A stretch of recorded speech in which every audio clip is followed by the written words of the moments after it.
नमस्कार बच्चों।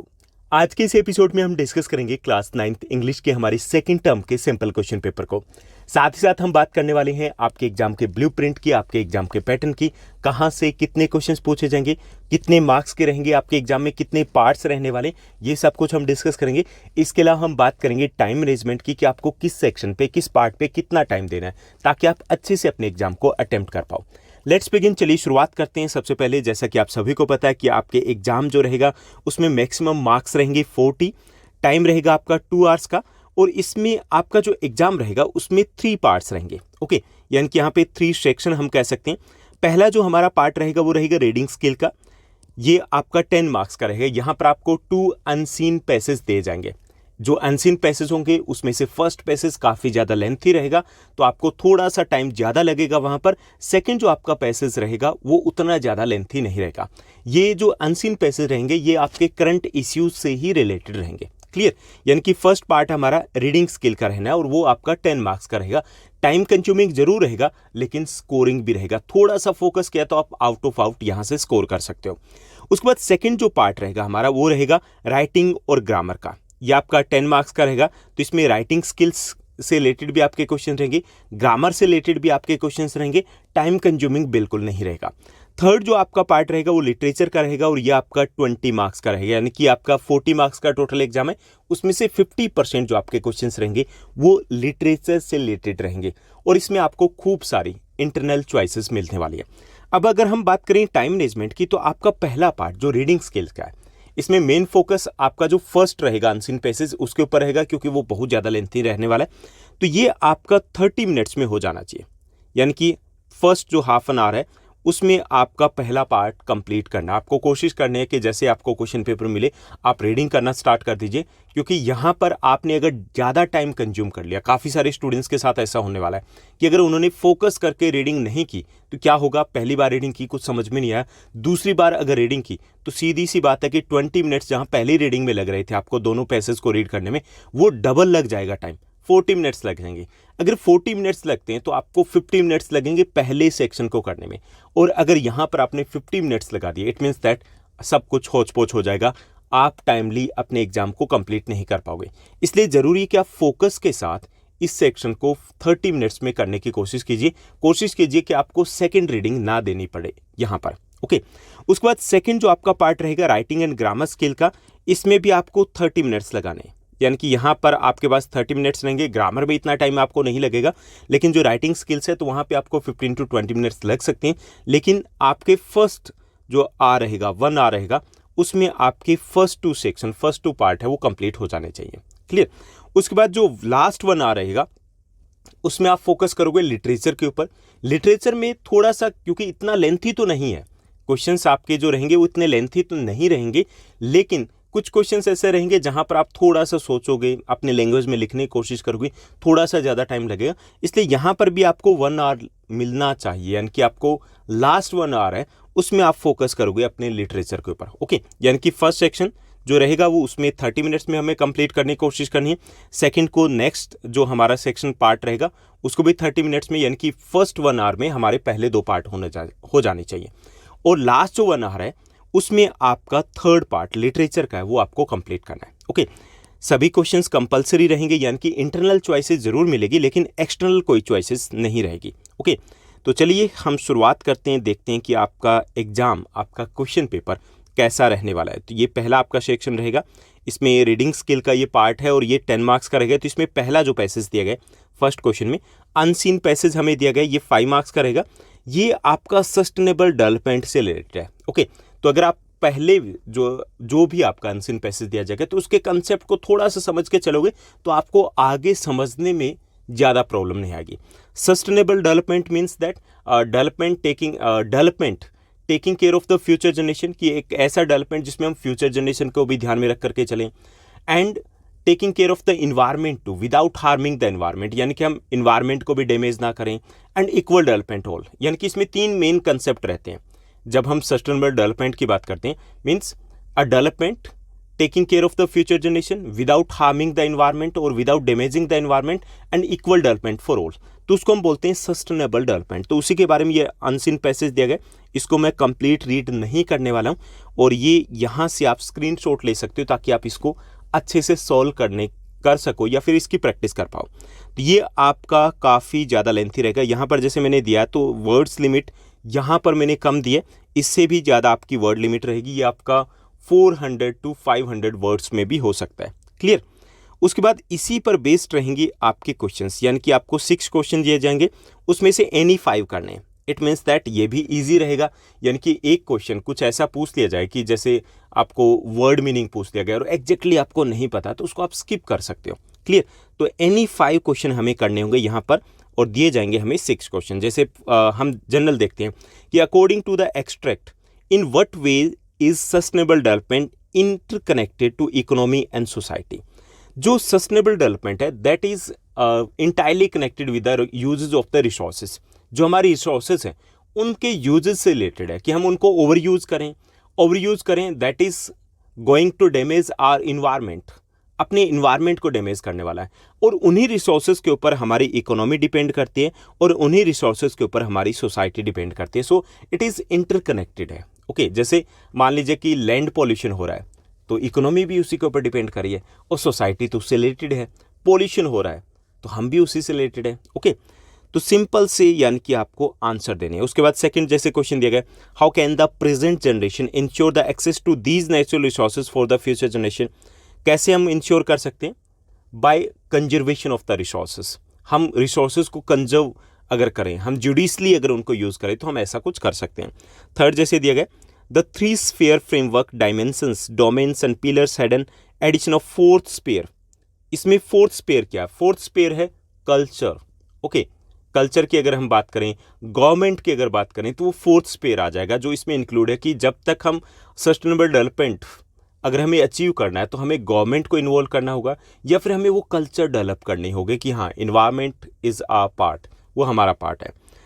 इसके बाद 4th जैसे क्वेश्चन दिया गया, इसी अनसीन पैसेज पर बेस्ड रहेगा, the year 2030 has been marked by UN as 2030 agenda, because क्योंकि हमने 2015 में सस्टेनेबल डेवलपमेंट के कुछ गोल्स सेट किए, और उसके लिए हमें 15 ईयर्स का टाइम पीरियड दिया गया, तो 2030 तक हम उस टारगेट को अचीव करने की कोशिश करेंगे। 5th दिया गया, children must be taught how to think not what to think, by Margaret Mead ने उन्होंने ये कहा है। Which sustainable development goal do you think correspondence to this quote. तो कौन सा है? वो है क्वालिटी एजुकेशन, कि हमें क्वालिटी एजुकेशन पे फोकस करना चाहिए, क्योंकि क्वालिटी एजुकेशन के साथ बहुत सारी सोशल इविल्स है वो ख़त्म हो जाती है, लोगों में अवेयरनेस आती है, लोग इन्वायरमेंट को लेकर के अवेयर होते हैं। तो यहाँ पे इसलिए कहा गया कि children must be taught how to think not what to think. जैसे 6th दिया गया, there were serious impacts and implications of the COVID-19 pandemic on all 17 sustainable development goals in the year 2020.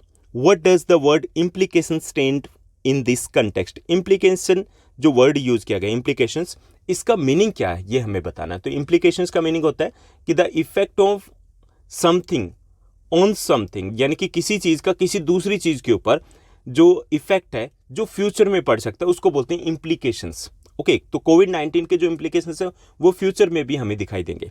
तो इस टाइप का रहेगा आपका first, जिसमें हमें 6 क्वेश्चंस दिए जाएंगे, और उसमें से हमें 5 क्वेश्चंस के आंसर देने होंगे। उसके बाद सेकंड आपका अनसीन पैसेज रहेगा, जैसे केस बेस्ड फैक्चुअल पैसेज रहेगा, क्लाइमेट चेंज से रिलेटेड है ये, यानी कि इसमें फैक्ट्स काफ़ी सारे रहेंगे। तो ये भी आपका, हालांकि फर्स्ट जो आपका अनसीन पैसेज रहेगा उसके कंपेरिजन में ये कम लेंथी रहेगा, ये आपका 250 to 300 वर्ड्स में रहेगा।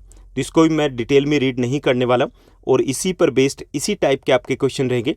यहाँ पे भी देखिए आपको एनी 5 क्वेश्चन करने होंगे आउट ऑफ गिवन 6 क्वेश्चंस, यानी कि 6 क्वेश्चन आपको दिए जाएंगे और आपको अटेम्प्ट करने एनी 5 क्वेश्चन। ओके, तो आप इसको रीड करोगे, रीड करने के बाद इजीली आप इसको फाइंड आउट कर सकते हो। और ये जो आपका क्वेश्चन पेपर है, क्योंकि आप इसकी प्रैक्टिस करने वाले हो, यहाँ पे मैं कंप्लीटली आपको सॉल्यूशन नहीं दे रहा हूँ, तो इसकी पीडीएफ फाइल है आपको अवेलेबल करवा दी जाएगी टेलीग्राम के चैनल के ऊपर। ओके, टेलीग्राम के चैनल का लिंक है वो डिस्क्रिप्शन बॉक्स में दे दिया जाएगा, या फिर आप ज्योग्राफी गुरु एक साथ टाइप कीजिए और वहाँ पे सर्च कर लीजिए, आपको मिल जाएगा। तो यहाँ पे देखिए कि ये आपके 6 क्वेश्चन है जिनमें से आपको 5 करना है। उसके बाद आपका सेक्शन बी आ जाएगा। सेक्शन बी की बात करें तो यहाँ पे ये आपके राइटिंग स्किल्स और ग्रामर का सेक्शन रहेगा। फर्स्ट जो आपका क्वेश्चन है, थर्ड क्वेश्चन, इसमें आपको फर्स्ट और सेकंड क्वेश्चन में से कोई एक करना है। अटेम्प्ट एनी वन, 5 मार्क्स का रहेगा। जैसे फर्स्ट देखिए, you saw a girl working as a maid while going to your school today. आपने स्कूल जा रहे थे, आपने देखा कि एक लड़की है वो एज ए मैड काम कर रही है। राइट अ डायरी एंट्री आपको राइट करनी है expressing your views on child labour. Child labour पर आपके व्यूज़ को एक्सप्रेस करते हुए आपको डायरी एंट्री करनी है। Right this diary entry in about 100 to 150 words में आपको करना है। क्लियर? तो डायरी एंट्री की हमने बहुत सारी प्रैक्टिस की है वर्कशीट के थ्रू। सेपरेट भी एक वीडियो मैं आपको दे दूंगा कि किस तरीके से करना है। ईजी सी प्रोसीजर होती है, बहुत ईजी होता है स्कोर करना। तो या तो आप ये कर सकते हो या सेकंड में से आपके पास इंटरनल चॉइसेस रहेगी। One day you dreamed that you become invisible. Right A short story based on your dream taking help from the points given below. आपको क्या करना है, यहाँ पे कुछ हिंट दिए गए हैं। ओके, इससे हेल्प लेकर के आपको एक शॉर्ट स्टोरी राइट करनी है। या तो आप डायरी एंट्री कीजिए या फिर आप शॉर्ट स्टोरी राइट कर सकते हो। जैसे shopping without using any money, watch movies आपने देखी, travel the whole world without ticket and visit famous places आपने विजिट किया, मीट फेमस लोगों से आप मिले, disclose the planning and secrets of terrorist to police, help them to name the most dreaded terrorist in the world, rewarded a cash prize of 1 crore. यानी कि बहुत सारे ऐसे काम किए जब आप इनविजिबल हो गए। तो इस टाइप की एक शॉर्ट स्टोरी आप लिख सकते हो। या फिर आपको फर्स्ट जो क्वेश्चन दिया गया है वो आपको करना होगा, जहां पे आपको डायरी एंट्री करनी है। क्लियर? उसके बाद आपका फोर्थ जो क्वेश्चन रहेगा, फोर्थ क्वेश्चन को देखिए कि यहाँ पे हमें दिया गया एक कार्टून या पिक्चर दिया जाएगा जो मैंने यहाँ पर ऐड नहीं किया, और उसी पर बेस्ड आपको क्या करना है, paragraph reporting what happened in the cartoon. आपको इस पैराग्राफ को कंप्लीट करना है कि उस कार्टून या उस पिक्चर में क्या होता है। इस टाइप की एक पिक्चर आपको मिलेगी। क्लियर? तो यहाँ पे इन्होंने ऐड नहीं किए, लेकिन टेलीग्राम पर जब मैं पीडीएफ आपको शेयर करूंगा तो वहाँ पर मैं आपको वो पिक्चर देने वाला हूँ। तो जैसे इस टाइप का एक स्टंजा आपको दिया जाएगा और इसको आपको कंप्लीट करना है। क्लियर? जो करेक्ट जो आपको फॉर्म है, करेक्ट जो वर्ड है वो यहाँ पर यूज़ करना है।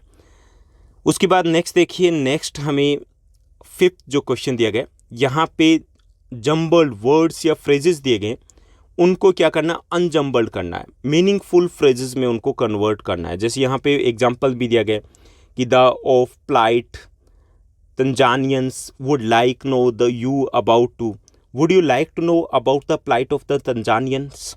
ओके, तो इसी टाइप से यहाँ से 2 और सेंटेंसेस दिए गए जो जम्बल्ड हैं, आपको इनको अनजम्बल करना होगा। क्लियर? उसके बाद थर्ड जो हमारा पार्ट रहेगा, सेक्शन सी रहेगा। ये आपका लिटरेचर का रहेगा, सबसे इंपॉर्टेंट रहेगा क्योंकि ये 20 मार्क्स का, यानी कि 50% मार्क्स आपको यहीं से मिलेंगे। तो यहाँ पर आपको एनी 6 क्वेश्चंस के आंसर देने हैं। 6 जो क्वेश्चन है उसमें ये आपके 2 मार्कर क्वेश्चन रहेंगे। ओके, 6। तो इसमें जैसे फर्स्ट आपका क्वेश्चन दिया गया, what was Jerome's real intention when he offered to pack, he wanted to show his skill. अपनी पैकिंग मैनेजमेंट स्किल्स को दिखाना चाहता था, इसलिए उसने ऑफर किया था कि चलो मैं पैकिंग करता हूँ। Was Bruno loving and playful pet? Yes, indeed. Bruno was a loving and playful pet था. Why then did he have to be sent away? Because Bruno was too big to keep at home. इतना बड़ा हो गया था कि उसको घर पे नहीं रखा जा सकता था। तो इजी से आपको आंसर देने, क्योंकि ये 2 मार्कर क्वेश्चन है तो इतना लेंथी आपको नहीं देने आंसर्स। उसके बाद how does the poet suggest that all people on earth are same. We are same in many ways. We need water, we need air to breathe, we need food, and we are sleeping, we are doing the many of the activities in the same way. So according to the poet, we are same, कि हम same है। Can a simple jab of knife kill a tree? Why not? No, it doesn't kill. एक simple जो जैब of knife है उससे पेड़ को मारा नहीं जा सकता, because to kill a tree we need to uproot that tree. उसकी जो जड़ें हैं उसको उखाड़ना होगा। Okay, how did Prashant help the villagers. Prashant ने कैसे हेल्प की, कई तरीके से हेल्प की। उनको दोबारा से रीसेटल किया, उनके फूड का अरेंजमेंट किया, इसके अलावा जो क्लीनलेस कैंपेन है वो चलाते हैं। तो बहुत सारी चीज़ें यहाँ पर आप मेंशन कर सकते हो। नेक्स्ट जो हमारा रहेगा 6th, what is Behrman's masterpiece, what makes you say so. Beaman ने क्या किया था कि ही ड्रू, उसने क्या किया, एक ड्रॉ किया था एक लीव को। Okay, and that was like that of a real. वो रियल की तरह लग रहा था। ओके, तो इसलिए इसे मास्टरपीस कहा गया। उसके बाद नेक्स्ट जो दिया गया कि what gestures of his schoolmates touch the author's heart in a house is not a home. इसमें उनके जेस्चर क्या थे कि जब जो ऑथर है उनका घर जल जाता है, ख़त्म हो जाता है, डिस्ट्रॉय हो जाता है, तो उसके जो स्कूलमेट्स होते हैं वो कलेक्शन करते हैं और उसको हेल्प करते हैं रीसेटल होने में, और बहुत सारी चीज़ें ऑफर भी करते हैं, जैसे यूनिफॉर्म्स हो गई, स्कूल बुक्स हो गई, स्टेशनरी हो गई, एट्सेट्रा। ओके, तो ये आपको इजी से क्वेश्चन है जिनको आपको सॉल्व करना है। उसके बाद 7th जो आपका क्वेश्चन रहेगा, यहाँ पे हमें एनी 2 क्वेश्चन करने हैं आउट ऑफ 3 क्वेश्चन, और ये आपके 4 मार्कर क्वेश्चन रहेंगे, यानी कि टोटल आपके 8 मार्क्स के हो जाएंगे। जैसे ये दिया गया, the beggar has a beautiful message and it is that one can make one's life happy journey through work only.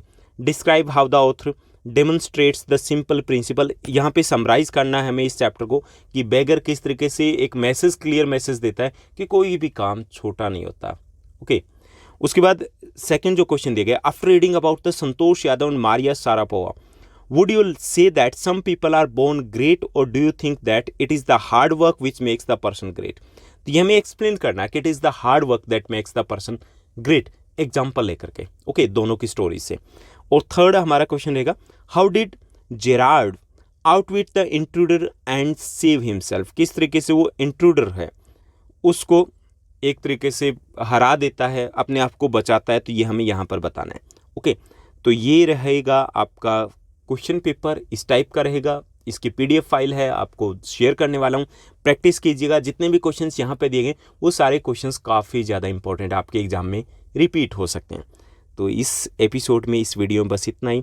और इसके साथ साथ आपका जो नेक्स्ट एग्जाम रहेगा, या हिंदी की बात करें तो उसमें भी आपके ग्रामर के जो राइटिंग स्किल्स के काफ़ी सारे टॉपिक्स हैं वो हमने ऑलरेडी कवर किए हैं, कुछ चैप्टर्स भी हमने कवर किए। तो ये कहाँ मिलेंगे आपको? क्लास 9th हिंदी की प्लेलिस्ट में मिल जाएंगे। और इंग्लिश के जितने भी आपके वीडियोज़ हैं, चैप्टर्स के वीडियोज़ हैं या इस टाइप के वीडियोज़ हैं, वो क्लास 9th इंग्लिश के आपको प्लेलिस्ट में मिल जाएंगे। आज के लिए बस इतना ही। Thank you, bye bye, have a nice day.